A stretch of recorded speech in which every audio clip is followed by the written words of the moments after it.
SSCRRB എല്ലാവർക്കും നമ്മുടെ current affairs ക്ലാസ്സിലേക്ക് സ്വാഗതം. ഇന്നത്തെ ക്ലാസ്സിൽ നമ്മൾ ഡിസ്കസ് ചെയ്യാനായിട്ട് പോകുന്നത് 2024 ജനുവരി മുതൽ ഏപ്രിൽ വരെയുള്ള അപ്പോയിന്റ്മെന്റ്സിനെ കുറിച്ചാണ്. അപ്പോൾ ഈ 3-3.5 മാസത്തിൽ തന്നെ കുറേയധികം അപ്പോയിന്റ്മെന്റ്സ് ഉണ്ടായതുകൊണ്ട് നമ്മൾ ഈ വീഡിയോ 2 പാർട്ടായിട്ടാണ് ചെയ്യാനായിട്ട് പോകുന്നത്. അപ്പോൾ നിങ്ങൾക്കൊരു മുഷിപ്പും ആവില്ല. ഓൾറെഡി ഈ ഒരു ഫസ്റ്റ് ഹാഫ് തന്നെ അത്യാവശ്യം ലെങ്ത് വരും, ഒരു അരമണിക്കൂർ വരും. അപ്പോൾ നിങ്ങൾ എല്ലാവരും ഫുള്ള് കാണുക, വീഡിയോ ലൈക്ക് ചെയ്യുക, കമന്റ് ചെയ്യുക, ചാനൽ സബ്സ്ക്രൈബ് ചെയ്യുക. ഇനിയിപ്പോൾ നിങ്ങൾക്ക് എല്ലാവർക്കും കുറേ നാളുകളായിട്ടുള്ള ഒരു ഡൗട്ടാണ്, എപ്പോഴാണ് സൈലം RPF ബാച്ച് സ്റ്റാർട്ട് ചെയ്യുന്നത് അല്ലേ? അപ്പോൾ നിങ്ങൾ ഒട്ടും വെയിറ്റ് ചെയ്യേണ്ട. മെയ് 15 മുതലാണ് നമ്മുടെ ക്ലാസ്സുകൾ സ്റ്റാർട്ട് ചെയ്യുന്നത്. നമ്മുടെ ബാച്ചിന്റെ പ്രധാനപ്പെട്ട ഫീച്ചേഴ്സ് എന്തൊക്കെയാന്ന് വെച്ചാൽ 300+ ലൈവ് ക്ലാസ്സുകളായിരിക്കും ഞങ്ങൾ നിങ്ങൾക്ക് തരുന്നുണ്ടാവുക. 2 to 3 hours ഒരു ദിവസം തന്നെ 2 to 3 hours ലൈവ്സ് ആണ് ഉണ്ടാവുക.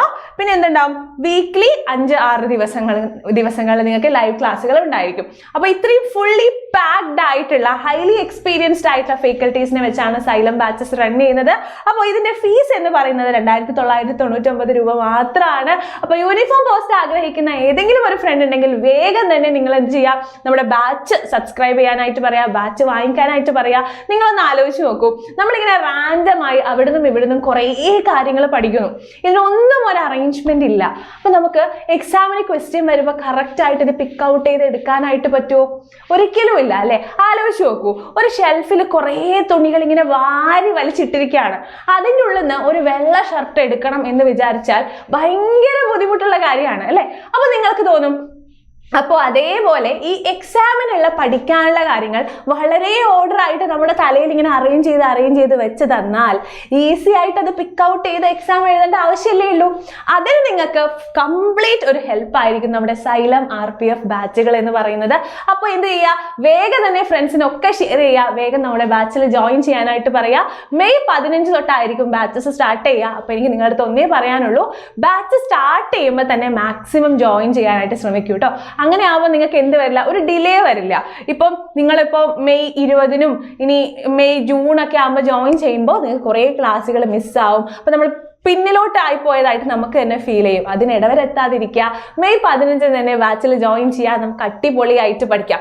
ഇനി പിന്നെ എപ്പോഴും ഉള്ള ഡൗട്ടാണ്, എന്തൊക്കെയാണ് സൈലത്തിന്റെ ബാച്ചുകൾ എന്നല്ലേ? നമ്മുടെ ALP ടാർഗറ്റ് ബാച്ച് നമ്മൾ ഓൾറെഡി സ്റ്റാർട്ട് ചെയ്ത് കഴിഞ്ഞു. ഇപ്പൊ സക്സസ്ഫുള്ളി അടിപൊളിയായിട്ട് റൺ ചെയ്ത് പോയിക്കൊണ്ടിരിക്കുകയാണ്. എല്ലാവരുടെ വളരെ വലിയ റെസ്പോൺസ് ആയിരുന്നു നമ്മുടെ ഫസ്റ്റ് ബാച്ചിൽ തന്നെ കിട്ടിയത്.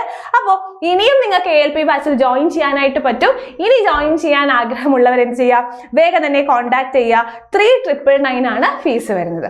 ഇനി RPF ടാർഗറ്റ് ബാച്ച് 2,999 ആണ്. ഇനി CGL ഓഫീസേഴ്സ് ബാച്ച് ഉടനെ തന്നെ ലോഞ്ച് ചെയ്യുന്നതായിരിക്കും. ലോഞ്ചിങ് വീഡിയോ നമ്മുടെ സൈലം SSCRRB അതായത് ഈ ചാനലിലായിരിക്കും വരുന്നുണ്ടാവുക. അപ്പോൾ എല്ലാവരും വെയിറ്റ് ചെയ്തുകൊണ്ടിരിക്കുക. നിങ്ങളുടെ എല്ലാവരുടെയും റിക്വസ്റ്റും നിങ്ങളുടെ എല്ലാവരുടെയും ആഗ്രഹം പോലെ നമ്മുടെ CGL ബാച്ച് ഉടനെ സ്റ്റാർട്ട് ചെയ്യുന്നതായിരിക്കും. 5,999 ആണ് ഫീസ് വരുന്നത്. കൂടാതെ എന്താണ്, ഇതെല്ലാം ലൈവ് ക്ലാസ്സുകളായിരിക്കും കേട്ടോ. അപ്പോൾ കൂടുതൽ ഡീറ്റെയിൽസിനായിട്ട് നിങ്ങൾ കോൺടാക്ട് ചെയ്യേണ്ട നമ്പർ എന്ന് പറയുന്നത് 9991008000 എന്ന് പറയുന്ന നമ്പറിലാണ്. അപ്പോൾ എൻക്വയറീസിനായിട്ട് ഈ നമ്പറിലേക്ക് കോൺടാക്ട് ചെയ്യുക. അപ്പോൾ എല്ലാവരും വേഗം തന്നെ ബാച്ചിലോട്ട് ജോയിൻ ചെയ്യുക, നമുക്ക് അടിപൊളിയായിട്ട് പഠിക്കാം. ക്ലിയർ ആണല്ലോ? അങ്ങനെയാണെങ്കിൽ നമ്മളിത് നോക്കാനായിട്ട് പോകുന്നത് നമ്മുടെ അപ്പോയിന്റ്മെന്റ്സ് ആണ്. അങ്ങനെയാണെങ്കിൽ നമുക്ക് നോക്കിയാലോ? ഓക്കെ, അങ്ങനെയാണെങ്കിൽ നമ്മുടെ ഫസ്റ്റ് അപ്പോയിന്റ്മെന്റ് എന്താണ്? നമ്മുടെ സദാനന്ദ് വസന്ത് ദത്തെ, നമ്മുടെ 1990 ബാച്ച് IPS ഓഫീസർ ആയിരുന്നു. അദ്ദേഹത്തെ എന്താക്കി, director general of national investigation agency. Director general of national investigation agency ആരാണ്? സദാനന്ദ് വസന്ത് ദത്തെ ആണ്. അപ്പൊ നിങ്ങൾ എങ്ങനെയാ ഇത് ആലോചിക്കുക? സദാനന്ദ് വസന്ത് ദത്തെ ആണ് national investigation agency director general, DG of NIA ആണ് ആര്? Director general of national investigation agency എന്ന് പറയുന്നത് സദാനന്ദ് വസന്ത് ദത്തയാണെന്നുള്ള കാര്യം ആലോചിക്കാം.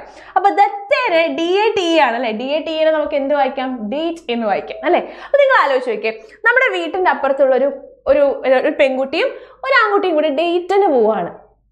ഓക്കെ, അവിടെ ഡേറ്റിന് പോകുന്ന സമയത്ത് നമ്മുടെ വീട്ടിന്റെ അടുത്തുള്ള ഈ 2 ആന്റിമാർ അത് കണ്ടു. അപ്പൊ അവരെന്താ സ്വാഭാവികമായിട്ടും ചെയ്യുക? അത് നമ്മുടെ അപ്പുറത്തെ വീട്ടിലെ സുലോചനയുടെ മോളല്ലേ, അവൻ ആരെ കൂടിയാ പോകുന്നത്? അല്ലെങ്കിൽ അത് അപ്പുറത്തെ പുരുഷവേട്ടന്റെ മോളല്ലേ? മോനല്ലേ അവരാരെ കൂടെയാ പോയതെന്ന് പറഞ്ഞാൽ ഭയങ്കര ഇൻവെസ്റ്റിഗേഷൻ ആയിരിക്കും അല്ലേ. ഇൻവെസ്റ്റിഗേഷനോട് ഇൻവെസ്റ്റിഗേഷൻ, പിന്നെ നാട്ടിൽ മൊത്തം അത് പാട്ടാവും. അങ്ങനെ ഒരു സിറ്റുവേഷൻ നമുക്ക് കാണാനായിട്ട് പറ്റും അല്ലേ. ഫുൾ ഓഫ് ഇൻവെസ്റ്റിഗേഷൻ ആണ് നമ്മുടെ ചുറ്റിലുള്ള ആൾക്കാർ നമ്മളെ പറ്റി, പ്രത്യേകിച്ച് ഒരു പെൺകുട്ടീനെയും ആൺകുട്ടീനെയും ഒരുമിച്ച് കാണുകയാണെങ്കിൽ അല്ലേ. അപ്പൊ നിങ്ങൾ ആലോചിച്ച് നോക്കിയേ, ഡേറ്റ് കണ്ടാൽ എന്ത് ചെയ്യും? ഇൻവെസ്റ്റിഗേറ്റ് ചെയ്യും അല്ലെ. ഡേറ്റ് കണ്ടാൽ അപ്പൊ തന്നെ ഇൻവെസ്റ്റിഗേറ്റ് ചെയ്യും അല്ലെ. ഒരു കോഫി ഡേറ്റിന് പോയതായിരിക്കും അവര് പാവങ്ങള്, പക്ഷെ എന്ത് ചെയ്യും? നമ്മുടെ ചുറ്റിലുള്ള ആൾക്കാർ വൻ ഇൻവെസ്റ്റിഗേഷൻ ആയിരിക്കും. അപ്പൊ ഡേറ്റിനെയും ഇൻവെസ്റ്റിഗേഷനെയും നമ്മൾ ഒരുമിച്ച് നിർത്തിയാൽ ഓപ്ഷനിൽ സദാനന്ദ് വാസൻ ദത്തെ എന്ന് കാണുമ്പോൾ നിങ്ങൾക്ക് അപ്പൊ തന്നെ കുത്താം NIA, ഇൻവെസ്റ്റിഗേഷൻ ഏജൻസിയാണ്. ഓക്കെ, അപ്പൊ director general of national investigation agency Sadanand Vasan ദത്തെ. Clear ആണല്ലോ. നെക്സ്റ്റ് എന്താണ്? രാജീവ് കുമാർ എന്തായിരുന്നു? IPS officer from Rajasthan cadre ആയിരുന്നു. മൂപ്പര് എന്താ ഇപ്പൊ ആക്കിയത്? Chief of bureau of police research and development. Chief bureau of police research and development എന്ന് പറയുന്നത് രാജീവ് കുമാർ ആണ്. അപ്പൊ എല്ലാത്തിനും ഇപ്പൊ നമ്മുടെ അപ്പോയിന്റ്മെന്റ്സിന് എല്ലാത്തിനും കണക്ട് ചെയ്ത് കോഡ് ഉണ്ടാക്കാൻ ഭയങ്കര ബുദ്ധിമുട്ടാണ്. അപ്പൊ ചിലത് നമ്മൾ കോഡ് ഇല്ലാതെ തന്നെ ആലോചിച്ച് വെക്കണം കേട്ടോ. അപ്പൊ രാജീവ് കുമാർ എന്ന് പറയുന്നത് IPS officer from Rajasthan cadre ആയിരുന്നു. ഇപ്പോ അദ്ദേഹത്തിനെ chief of bureau of police research and development. Chief of bureau of police research and development എന്ന് പറയുന്നത് രാജീവ് കുമാർ ആണ്. റെഡി? നെക്സ്റ്റ് പീയൂഷ് ആനന്ദ് എന്താണ്? നാഷണൽ ഡിസാസ്റ്റർ റെസ്പോൺസ് ഫോഴ്സ് ആണ്. Piyush Anand national disaster response ഫോഴ്സിന്റെ ഇൻചാർജ് ആണ് കേട്ടോ. Piyush Anand national disaster response ഫോഴ്സിന്റെ ഇൻചാർജ് ആണെന്നുള്ള കാര്യം ഇപ്പോൾ റെസ്പോൺസിബിലിറ്റി ഏറ്റെടുത്തതാണ്, നിങ്ങൾ മറക്കാതിരിക്കുക. ഇതെങ്ങനെ നിങ്ങൾ ആലോചിക്കുക? നമ്മുടെ പ്രളയം വന്ന സമയത്ത് നിങ്ങളൊന്ന് ആലോചിച്ച് നോക്കിയേ. പ്രളയം വന്ന സമയത്ത് ആ പ്രളയത്തിന് നമ്മൾ ഓവർകം ചെയ്തപ്പോൾ നമ്മൾ അതിനൊരു റെസ്പോൺസ് ഫോഴ്സ് എപ്പോഴാണ് ഉണ്ടായത്? നമ്മുടെ മത്സ്യബന്ധന തൊഴിലാളികൾ വന്ന് നമ്മളെ ഹെൽപ്പ് ചെയ്തപ്പോഴാണ് ഉണ്ടായത് അല്ലേ. അത് ഭയങ്കര നമ്മളെല്ലാവരും ഭയങ്കര ഹാപ്പി ആക്കിയ കാര്യമായിരുന്നു അല്ലേ. അപ്പോൾ ഈ മത്സ്യബന്ധന തൊഴിലാളികൾ നമുക്ക് എന്തായിട്ട് കാണാം? ഒരു ഡിസാസ്റ്ററിനെതിരെയുള്ള റെസ്പോൺസ് ഫോഴ്സ് ആയിട്ട് അല്ലേ. നമ്മൾ ആ ഡിസാസ്റ്ററിനെതിരെ കൊടുക്കുന്ന ഒരു റെസ്പോൺസ് ഫോഴ്സ് ആയിരുന്നു നമ്മുടെ മത്സ്യബന്ധന തൊഴിലാളികൾ. അപ്പോൾ ഏത് ഡിസാസ്റ്റർ ആയിക്കോട്ടെ അതിനെതിരെ നമ്മളൊരു റെസ്പോൺസ് ഫോഴ്സ് കൊടുക്കുന്ന സമയത്ത് നമ്മളൊക്കെ എന്താവും? നമുക്കൊക്കെ ആനന്ദം വരും അല്ലെ. നമുക്കൊക്കെ ആനന്ദം വരും അല്ലെ. അപ്പൊ ഡിസാസ്റ്റർ നമ്മൾ അനുഭവിച്ച് നമ്മളങ്ങോട്ട് മരിച്ചു പോവുകയാണെങ്കിൽ പിന്നെ ആനന്ദം ഇല്ല, ഗുദാഹവ കഴിഞ്ഞു. പക്ഷേ ഡിസാസ്റ്ററിനെതിരെ ഒരു റെസ്പോൺസ് ഫോഴ്സ് നമ്മൾ കൊടുക്കുകയാണെങ്കിൽ, നമ്മൾ റെസ്പോണ്ട് ചെയ്യുകയാണെങ്കിൽ നമ്മളെല്ലാവരും ആനന്ദമുണ്ടാകും അല്ലെ. അപ്പൊ Piyush Anand took charge of national disaster response force. ready? അപ്പൊ നെക്സ്റ്റ് വരുന്ന ആരാണ്? നമ്മുടെ ജസ്റ്റിസ് അനിരുദ്ധ ബോസ്. ആരാണ് ജസ്റ്റിസ് അനിരുദ്ധ ബോസ് എന്ന് പറയുന്നത്? നാഷണൽ ജുഡീഷ്യൽ അക്കാദമിയുടെ ഹെഡ് ആണ്. ഈ ജസ്റ്റിസ് അനിരുദ്ധ ബോസ് നമ്മുടെ സുപ്രീം കോടതി ചീഫ് ജസ്റ്റിസ് ആയിരുന്നു. ഏപ്രിൽ 10 2024 റിട്ടയർഡ് ആയി കേട്ടോ. ഏപ്രിൽ 10 2024 റിട്ടയർഡ് ആയിട്ടുണ്ട്. അപ്പൊ നമ്മൾ എങ്ങനെ ആലോചിക്കുക? Justice Aniruddha Bose to head national judicial academy. അപ്പൊ നാഷണൽ ജുഡീഷ്യൽ അക്കാദമി എവിടെയാ? ഭോപ്പാലാണ്. നാഷണൽ ജുഡീഷ്യൽ അക്കാദമി ഭോപ്പാലാണ്. ഈ നാഷണൽ ജുഡീഷ്യൽ അക്കാദമിനെ ഹെഡ് ചെയ്യുന്നത് നമ്മുടെ ജസ്റ്റിസ് അനിരുദ്ധ ബോസ് ആണ്. അപ്പൊ നിങ്ങൾ ആലോചിച്ച് നോക്കിയേ, ജുഡീഷ്യൽ അല്ലെങ്കിൽ നമ്മുടെ നിയമം അല്ലെ. നമ്മുടെ വീട്ടിലായാലും നമ്മുടെ ഓഫീസിലായാലും ഒക്കെ നിയമം ആരാണ് തീരുമാനിക്കുന്നത്? നിങ്ങൾ ഇങ്ങനെ ചെയ്യൂ, നീ അങ്ങനെ ചെയ്യൂ, നീ എങ്ങനെ ചെയ്യൂ എന്നൊക്കെ ആരാ പറയാ? ഓഫീസിലായ നമ്മുടെ ഹെഡാണ് പറയാ അല്ലെ. ഓഫീസിലായ നമ്മുടെ ഹെഡാണ് പറയാ. വീട്ടിലാണെങ്കിൽ ഗൃഹനാഥനോ ഗൃഹനാഥയാണ് പറയാ അല്ലെ. ഇപ്പൊ നിങ്ങൾ ഓഫീസിലെ കാര്യം ആലോചിച്ച് നോക്കാം. ഈ സമയത്ത് നാളെ ഈ സമയത്ത് ഇങ്ങനെ വരൂ, അല്ലെങ്കിൽ ഈ ക്ലാസ് ഇപ്പൊ എടുക്കൂ, അങ്ങനെയൊക്കെ ആരാ പറയാ?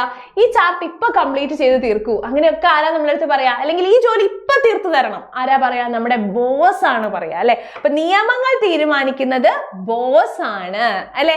അത് വെച്ച് നമുക്ക് ആരെ പിടിക്കാം? നമുക്ക് ജസ്റ്റിസ് അനിരുദ്ധ ബോസിനെ പിടിക്കാം. നാഷണൽ ജുഡീഷ്യൽ അക്കാദമി ഒരു ബോസ് ആണെന്നുള്ള കാര്യം മറക്കാതിരിക്കുക. National judicial academy Aniruddha Bose, justice Aniruddha Bose. ബോസിൽ പിടിച്ചാൽ ജസ്റ്റിസ് കിട്ടും അല്ലെ. ബോസിനെ പിടിച്ചാൽ ജസ്റ്റിസ് കിട്ടും. മേരി കോം. ഈ മേരി കോം എന്ന് പറയുന്നത് നമുക്കറിയാം, Mary Kom chef de mission എന്ന് പറയുന്ന നമ്മുടെ പാരീസ് ഒളിമ്പിക്സിന്റെ ഷെഫ് ദ മിഷൻ ആയിരുന്നു. പക്ഷെ എന്ത് ചെയ്തു? സ്റ്റെപ്പ് ഡൗൺ ചെയ്തു കേട്ടോ. നമുക്കറിയാം ഈ അടുത്ത് ഈ അടുത്തായിരുന്നു ഷെഫ് ദ മിഷൻ ആയിട്ട് സ്ഥാനം കൈക്കൊണ്ടത്. പക്ഷേ കുറെ പേഴ്സണൽ ഇഷ്യൂസും കുറെ പേഴ്സണൽ കാര്യങ്ങളും ഉള്ളത് കാരണം അതിന് പറ്റില്ല എന്ന് നമ്മുടെ മേരി കോം എന്ത് ചെയ്തു, ഷെഫ് ദ മിഷൻ ആയിട്ട് നിൽക്കാൻ പറ്റില്ല എന്ന് നമ്മുടെ PT ഉഷ, നമ്മുടെ Indian Olympic association president PT ഉഷയുടെ അടുത്ത് പറയുകയും ആ സ്ഥാനം ഒഴിയുകയാണ് ചെയ്തത്. അപ്പൊ ഇതും ഇമ്പോർട്ടന്റ് ആണ്. ഇന്ത്യൻ ഒളിമ്പിക് അസോസിയേഷൻ പ്രസിഡന്റ് എന്ന് പറയുന്നത് PT ഉഷയാണ്. PT ഉഷ രാജ്യസഭാ മെമ്പർ കൂടിയാണ്. Okay, ready? അപ്പോൾ മേരി കോം സ്റ്റെപ്പ് ഡൗൺ ചെയ്തത് എന്താണ്? പാരീസ് ഒളിമ്പിക്സിന്റെ ഷെഫ് ദ മിഷൻ എന്ന് പറയുന്ന പദവിയാണ്. അത് നമ്മുടെ എന്ത് ചെയ്തു, PT ഉഷേനെ മെയിൽ ചെയ്ത് അറിയിച്ചു. പേഴ്സണൽ കാര്യം കുറച്ച് പേഴ്സണൽ കാര്യങ്ങൾ കാരണം മൂപ്പർക്ക് എന്താണ് മേരി കോമിന് ഇത് ചെയ്യാൻ പറ്റില്ല, ഈ പദവി വഹിക്കാൻ പറ്റുന്നില്ല എന്ന് നമ്മുടെ PT ഉഷേനെ അറിയിക്കുകയാണ് ചെയ്തത്.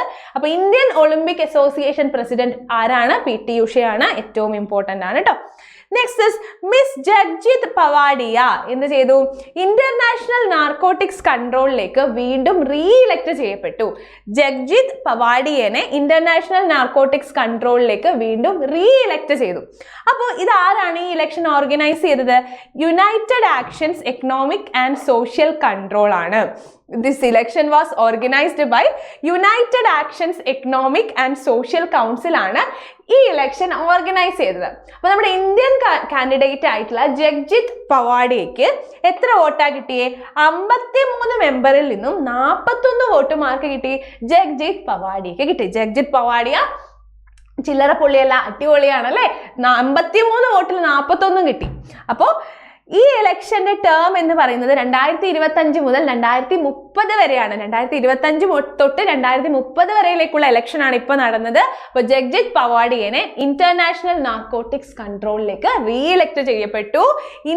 നമ്മുടെ ഇന്ത്യൻ കാൻഡിഡേറ്റ് ആയ ജഗ്ജിത് പവാഡിയയ്ക്ക് 53 വോട്ടിൽ 41 എണ്ണവും കിട്ടി. അടിപൊളി. ഓക്കെ, അപ്പൊ ഇത് കണ്ടക്ട് ചെയ്തത് ആരാണ്? United actions economic social council. United actions economic social council ആണ് ഈ ഇലക്ഷൻ കണ്ടക്ട് ചെയ്തത്. അപ്പൊ നമ്മൾ എങ്ങനെ ഇത് ആലോചിക്കുക? ജഗ്ജിത് പവാഡിയ, ഈ പവാഡിയെന്ന് നമ്മൾ ആരെ എടുക്കും? അഡിയ. ഓക്കെ, ആരെ എടുക്കും? അഡിയ. നിങ്ങൾ ആലോചിച്ച് നോക്കിയേ. ഒന്നും കൂടി ഞാനൊരു ജാമ്യം കൂടി എടുക്കുകയാണ്. ഈ പറയുന്നത് മൊത്തം ഞാൻ നിങ്ങൾക്ക് ഓർമ്മിച്ച് വെക്കാനായിട്ട് മാത്രം പറയാണ് കേട്ടോ. നിങ്ങൾ ആരും ഇത് വെച്ച് ഒന്നും കണക്ട് ചെയ്യരുത്, ദയവ് ചെയ്ത് കണക്ട് ചെയ്യരുത്. ഓക്കെ, അപ്പൊ നിങ്ങൾ ആലോചിച്ച് നോക്കേ, നമ്മുടെ വീട്ടിന്റെ ചുറ്റിലും ഭയങ്കര കള്ളുകുടി, കഞ്ചാവടി, വീടിവലി ഇങ്ങനെ നടന്നുകൊണ്ടിരിക്കുന്ന ഒരാളെ നമ്മൾ എന്താ പറയാ? അവൻ ഭയങ്കര അടിയാന്ന് പറയും അല്ലേ? ഭയങ്കര അടിയാ, കുരുത്തം കെട്ടവനാ, തലതെറിച്ചവനാ, അവൻ ഭയങ്കര അടിയാ നമ്മൾ പറയും. ഈ കള്ളുകുടി, വീടുവലി, കഞ്ചാവടി ഇതിനൊക്കെ നമുക്ക് എന്തുമായിട്ട് കണക്ട് ചെയ്യാം? Narcotics is a dirty business അല്ലെ? Narcotics is a dirty business എന്ന് നമ്മുടെ മോഹൻലാൽ പറഞ്ഞിട്ടുണ്ട്. അപ്പൊ നാർക്കോട്ടിക്സുമായിട്ട് കണക്ട് ചെയ്യാം അല്ലെ? അപ്പൊ നിങ്ങൾ ആലോചിച്ച് നോക്കുക, നമ്മുടെ ചുറ്റിലും ഭയങ്കര കള്ളുകുടിയായി നടക്കുന്ന ഒരാളെ നമ്മൾ എന്താ പറയുക? ആ രാവിലെ പുലർന്നാ തൊട്ട് രാത്രി വരെ വൻ അടിയാന്നാ നമ്മൾ പറയാ അല്ലെ?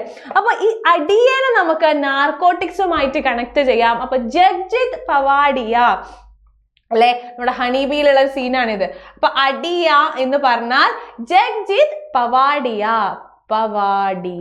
പവാഡിയയിൽ നിന്നും അടിയ എടുത്തു. റെഡി? അപ്പൊ അടിയ എടുത്തു. അടിയ ആരാണ്? നാർക്കോട്ടിക്സുമായിട്ട് കണക്റ്റഡ് ആണ്. അപ്പൊ ഇന്റർനാഷണൽ നാർക്കോട്ടിക്സ് കൺട്രോളിലേക്ക് പോയത് ആരാണ്? റീഇലക്ട് ചെയ്യപ്പെട്ടത് ഒരു അടിയാണെന്ന് ആലോചിക്കുക. That is Jagjit Pawadia. 53 വോട്ടിൽ 41 കിട്ടി ഈ നമ്മുടെ ഇന്ത്യൻ കാൻഡിഡേറ്റ് ആയിട്ടുള്ള ജഗ്ജിത് പവാഡിയയ്ക്ക്. അപ്പൊ 2025 തൊട്ട് 30 വരെയുള്ള ടേം ആണ് ഈ ഇലക്ഷൻ നടന്നത്. നെക്സ്റ്റ് ആരാണ്? The US India Strategic and Partnership Forum ആരെ അപ്പോയിന്റ് ചെയ്തു? ഹെഡ് ഓഫ് US India ഫോറത്തിലെ ഹെഡായിട്ട് തരുൺ ബജാജിനെ അപ്പോയിന്റ് ചെയ്തു. അപ്പോൾ head of US India forum ആരാണെന്നാണ് ക്വസ്റ്റ്യൻ ചോദിക്കുക. Head of US India forum ആരാണ്? തരുൺ ബജാജ്. ബജാജ് ബൈക്കിനെ ആലോചിച്ചാൽ മതി. ഓക്കെ, ബജാജ് ബൈക്കിനെ ആലോചിച്ചാൽ Tarun Bajaj. Head of US India forum Tarun Bajaj. US-ൽ നിന്നും ഇന്ത്യയിലേക്ക് പോവാൻ തരുൺ ആരെ യൂസ് ചെയ്തു? US-ൽ നിന്നും ഇന്ത്യയിലേക്ക് തരുൺ എങ്ങനെയാ പോയേ? ബജാജ് ബൈക്കിൽ. ഓക്കെ, ബജാജ് ബൈക്കിൽ. US-ൽ നിന്നും ഇന്ത്യയിലേക്ക് തരുൺ ബജാജ് ബൈക്കിൽ പോയി എന്ന് നിങ്ങൾ ആലോചിക്കുക. അങ്ങനെ കണക്ട് ചെയ്താൽ നമുക്ക് ബജാജും US India ഫോറവും കണ്ടാൽ US-ഉം ഇന്ത്യയും ഒരു സ്ഥലത്ത് കണ്ടു, ബജാജും കണ്ടു, തരുണും കണ്ടു. ഓക്കെ, അങ്ങനെയാണെങ്കിൽ നമ്മൾ കുത്തുക US India forum Tarun Bajaj. US India forum Tarun Bajaj. Tarun US-ൽ നിന്നും ഇന്ത്യയിലേക്ക് എങ്ങനെയാ പോയേ? ബജാജ് ബൈക്കിൽ. ഓക്കെ, പ്രാന്താണല്ലേ, നട്ടപ്രാന്ത്. ഇനി Manish Shah elected chairman of NCDFI. NCDFI എന്ന് പറഞ്ഞാൽ എന്താണ്? National cooperative dairy federation of India. National cooperative dairy federation of India ആണ് ഈ NCDFI എന്ന് പറയുന്നത്. അപ്പൊ അതിന്റെ ചെയർമാൻ ആയിട്ട് മനീഷ് ഷാനെയാണ് തിരഞ്ഞെടുത്തത്. മനീഷ് ഷാ. റെഡി?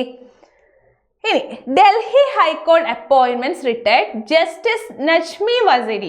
നജ്മി വാസിരിയാണ് head of committee to protect Delhi's forest. ഡൽഹിയിലെ കാടുകളെ സംരക്ഷിക്കുന്ന കമ്മിറ്റിന്റെ ഹെഡ് ആരാണ്? നജ്മി വാസിരിയാണ്. അപ്പൊ നജ്മി വാസിരിനെ നമുക്ക് എന്ത് വിളിക്കാം? ഗ്രീൻ ജഡ്ജ് എന്നാണ് നജ്മി വാസിരി അറിയപ്പെടുന്നത്. അപ്പൊ നമുക്കറിയാം ഡൽഹിയിലെ ഡൽഹി സിറ്റിയിലെ ട്രീസിനെ ഒക്കെ പ്രൊട്ടക്ട് ചെയ്യുന്ന രീതിയിലുള്ള കുറേ വിധികളൊക്കെ പുറപ്പെടുവിച്ചത് ആരാണ്? നമ്മുടെ നജ്മി വാസിരിയാണ്. അപ്പൊ നജ്മി വാസിരിനെ അല്ലാതെ വേറെ ആരെ ആക്കുക? Head of committee to protect Delhi forest. അപ്പൊ head of committee to protect Delhi forest ആരാണ്? നജ്മി വാസിരി. വാസിരിയിൽ നിന്ന് നമ്മൾ ആരെ പിടിച്ചു? അരീനെ പിടിച്ചു. ഓക്കെ, അജ്മി പുട്ടുപൊടി നിങ്ങൾക്ക് അറിയില്ലേ? ഓക്കെ, അജ്മി പുട്ടുപൊടി ഉണ്ടാകണമെങ്കിൽ ആര് വേണം? എഗെയിൻ അരി വേണം. അപ്പൊ നജ്മി വാസിരി എന്ന് പറയുന്നത് പ്രകൃതിയുമായിട്ട് വളരെ കണക്റ്റഡ് ആയിട്ടുള്ള ആൾക്കാരാണ് അല്ലെ. അരി ഉണ്ടാവണമെങ്കിൽ നെല്ല് വേണം അല്ലെ. അരിയും നെല്ലും ഒക്കെ ആരുമായി കണക്റ്റഡ് ആണ്? നമ്മുടെ പ്രകൃതിയുമായിട്ട് കണക്റ്റഡ് ആണ്. പ്രകൃതി ആരുമായി കണക്റ്റഡ് ആണ്? നമ്മുടെ ഫോറസ്റ്റ് അല്ലെങ്കിൽ കാടുമായി കണക്റ്റഡ് ആണ് അല്ലെ. അപ്പൊ നജ്മി വാസിരി എന്താണ്? അരി. നജ്മി വാസിരിയിൽ അരിയുണ്ട്. അരിയിൽ എന്തുണ്ട്? കാടുണ്ട് എന്ന് നിങ്ങൾ ആലോചിക്കുക. ഓക്കെ, അരിയിൽ കാടില്ലെങ്കിലും അരിയും കാടുമായി എന്തോ ഒരു ബന്ധമുള്ളതായിട്ട് നമുക്ക് ലിങ്ക് നമുക്ക് ഫീൽ ചെയ്യുന്നുണ്ട് അല്ലെ. ആ ലിങ്കിൽ നമുക്ക് പറയാം എന്താണ്? ഡൽഹി ഫോറസ്റ്റിനെ പ്രൊട്ടക്ട് ചെയ്യാനുള്ള കമ്മിറ്റിന്റെ ഹെഡ് എന്ന് പറയുന്നത് പേരിൽ അരിയുള്ള നമ്മുടെ നജ്മി വാസിരിയാണ്. റെഡി? നജ്മി വാസിരിനെ നമ്മൾ വിളിക്കും green judge. Okay, green judge. ഇനി Bilquis Mir become India's first female jury member at Paris Olympics. അപ്പോൾ നമ്മുടെ ബിൽക്വിസ് മിർ എന്ന് പറയുന്നത്, ബിൽക്വിസ് മിർ എവിടുത്തുകാരിയാണ്? ജമ്മു ആണ് കേട്ടോ. ജമ്മുകാരിയാണ് നമ്മുടെ ബിൽക്വിസ് മിർ എന്ന് പറയുന്നത് ജമ്മുകാരിയാണ്. അപ്പൊ നമ്മുടെ ബിൽക്വിസ് മിർ ആണ് എന്താണ്? India's first female jury member at Paris Olympics. അപ്പൊ പാരീസ് ഒളിമ്പിക്സിലെ ഫസ്റ്റ് ഫീമെയിൽ ജൂറി മെമ്പർ ആണ് ആര്? ബിൽക്വിസ് മിർ. അപ്പൊ ഇതെങ്ങനെ ആലോചിക്കുക? ജൂറിയാണ് അല്ലെ, ഫസ്റ്റ് ജൂറി മെമ്പർ ആണ്. അപ്പൊ ജൂറി എവിടെയാ ഉണ്ടാവുക? ക്യൂസ് നടത്തുന്നിടത്ത് ജൂറി ഉണ്ടാവും അല്ലെ. ക്യൂസ് നടത്തുന്നിടത്ത് ജൂറി ഉണ്ടാവും. ഈ QUIS നമുക്ക് എന്തെടുക്കാം? QUIZ എടുക്കാം. ക്യൂസ് നടത്തുന്നിടത്ത് ജൂറി ഉണ്ടാവും. കറക്റ്റ് തന്നെയാണോ ഇവനൊക്കെ പറയുന്നേ? കറക്റ്റ് തന്നെയാണോ ഇതൊക്കെ എഴുതുന്നതെന്ന് അറിയാനായിട്ട് ആരുണ്ടാവും? ജൂറി ഉണ്ടാവും. അപ്പൊ ക്വിസിൽ നമ്മൾക്ക് ഈ QUIS നിന്നും ക്യൂസ് എടുക്കാം അല്ലെ. ക്യൂസ് മത്സരത്തിൽ ആരുണ്ടാവും? ജൂറി ഉണ്ടാകും. Okay, ready? അപ്പൊ first female jury member at Paris Olympics ആരാണ്? ഒരു ക്വിസുകാരിയാണ്. ഏത് ക്വിസുകാരിയാണ്? ബിൽക്വിസ് മിർ ആണ്. ക്ലിയർ ആണല്ലോ?